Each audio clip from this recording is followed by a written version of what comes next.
just showing how to put the wheel cylinder and mount it properly in the back of the backing plate on the TR6. It's just the clips and everything people seem to struggle with for some reason, I don't know why. I'm just going to show you the way that I do it. Before I start, what I do normally is I've cleaned off all the face of the around the hole where the thing goes. I've actually cleaned it all on this side, and that's because when the wheel cylinder is fitted in here, it's got to slide up and down on the back of the backing plate. That's the way that it needs to do that to work.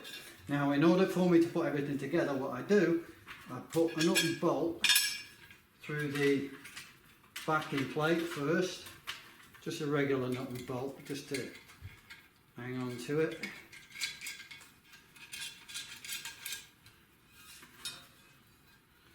And I put them opposite where the wheel cylinder goes in, as it happens, because it fits on my vise like that.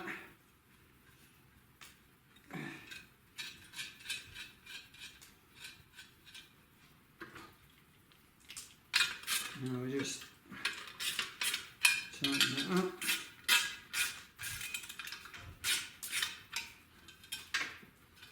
And put that in my vise. Put it the right way around, that always helps. Now that's all my bolts. Now it's got hold of my plate nice and firm. Now what I need to do is put a bit of grease around here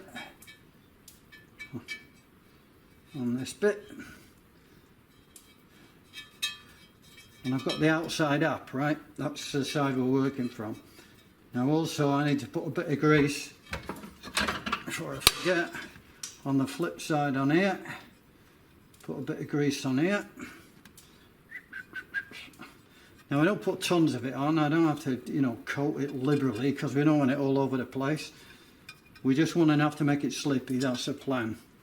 Make it slippy. So we put it back in the vise now. The way that the cylinder clips in is with these 3 little spring clips. Now they go in a certain order and they go in a certain way. You'll see that as I do it. Some people grind the clips off the end of it because they can't get them in. That's because they're doing it wrong. And they need to be in there because they clip into place. These 2 pieces here clip into the back of this one, and this one's a spring that holds the whole tension in there, keeps the whole thing in there. So one of the ways to do it, all this has got to move up and down. So to get these springs to go in together, or get this spring plate and this all in on the cylinder, best thing to do is make it all slippy.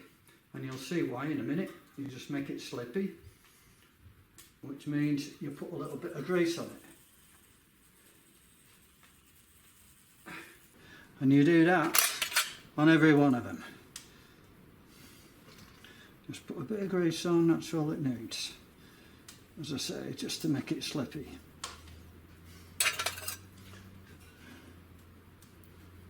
And that.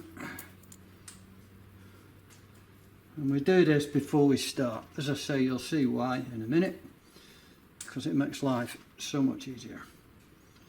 And as I say, you don't need tons and tons of it.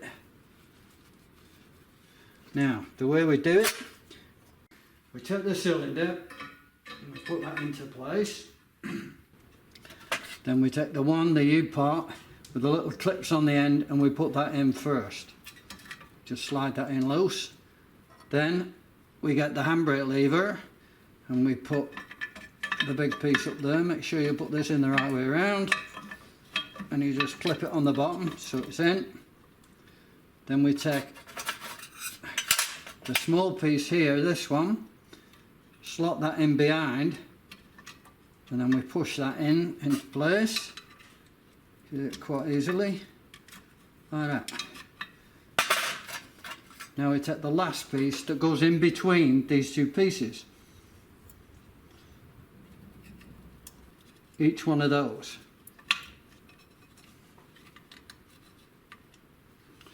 And start it off.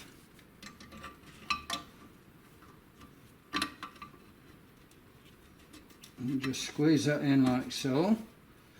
Then we get all of the plate on the bottom, the one with the clips on, and we push that up. and push the two together till these clips fasten in there. Now the whole assembly now is fastened, and it should be able to move inside the backing plate quite easily, comparatively. Now we get the rubber. Stick the rubber over there, and then we fold that underneath our plate.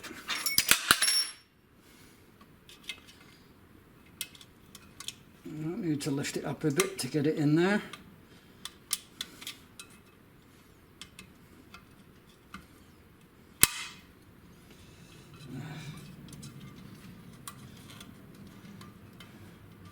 Put it around, it'll go down the side there.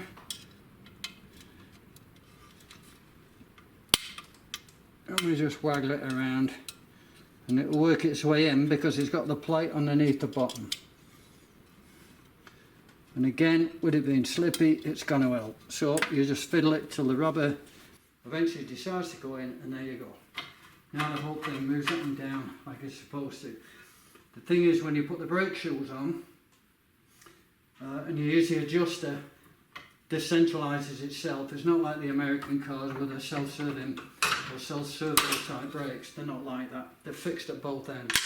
So now I'm going to undo my nut and bolt off here, and I'm going to turn them round.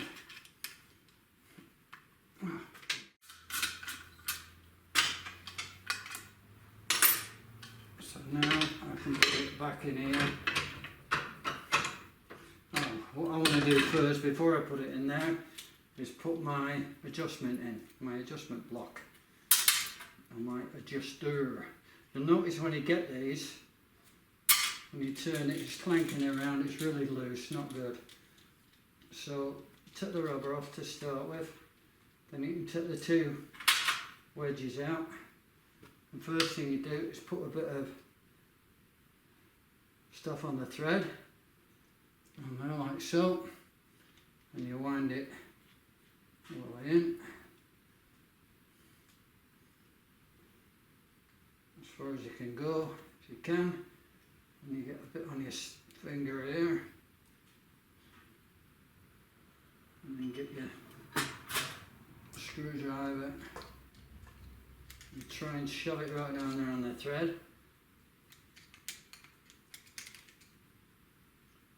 That's where we want it, on the thread.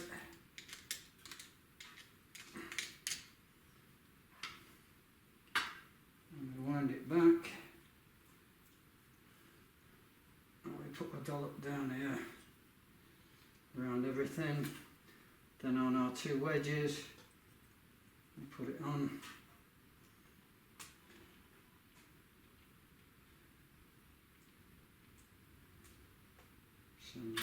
Put that in there. What you've got to remember is this is the only time this gets lubricated, and it's still got to move.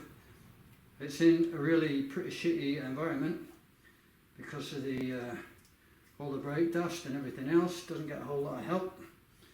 On the one hand, you don't want to put too much grease in because it collects and all the brake dust hangs around on it.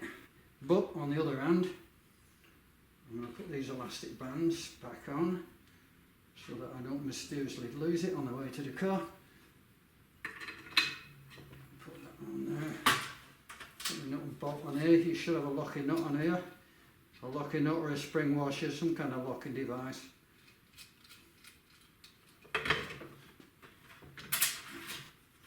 Don't just put the nut on there, because it'll come off.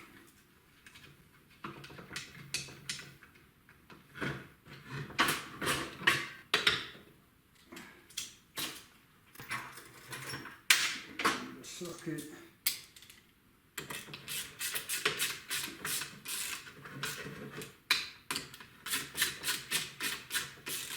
Right, now we're all set up to do the brake shoes. There we go, that kind of fit. Got to be careful I'm not catching that adjuster.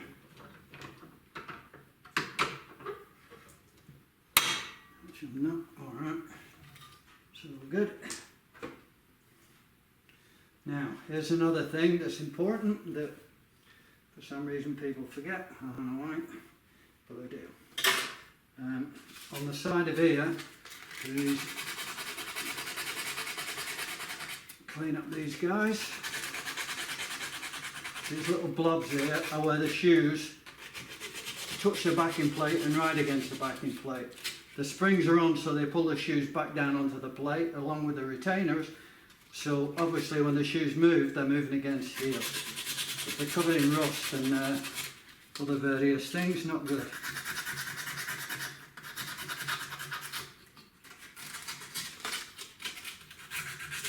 So again, you just clean them all off.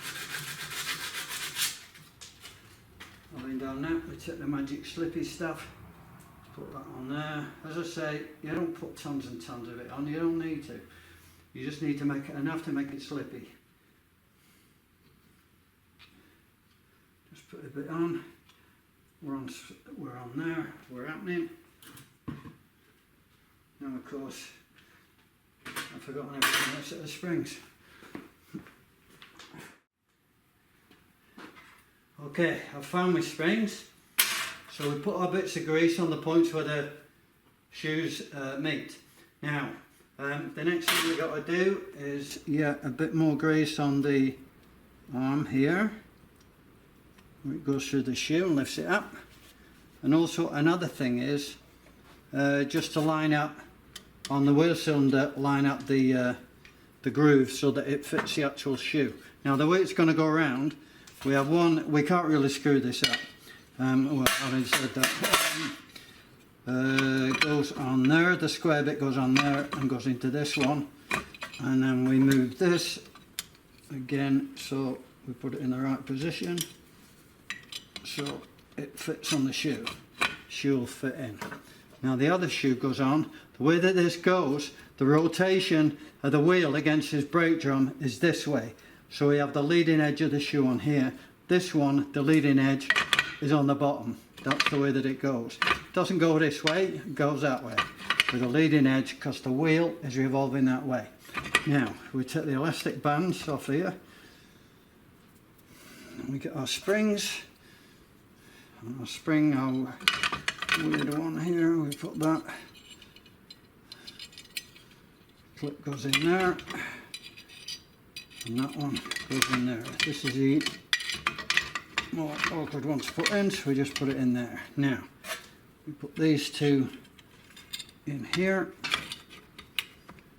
And we just put the one, goes on there. And we put that in there. Now, when the brake's in operation, you can see it pushes the handbrake. So now if I hold this, you can see it moves that across, so it centres it depending on where our adjustment is, of course. But this has to be able to move backwards and forwards. Very important. Very, very important. So that's basically it. Apart from putting our clips in around here somewhere. Put our shoe retainers in here.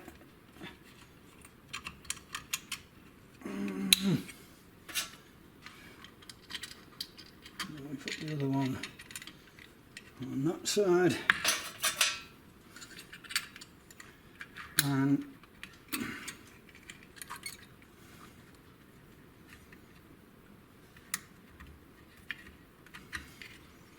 there we go, that's it. So now we have the whole thing assembled up. Now we can take it off. So we take our nuts and bolts off and we're ready to assemble this on the car. So that's about it. So that's the way it goes on.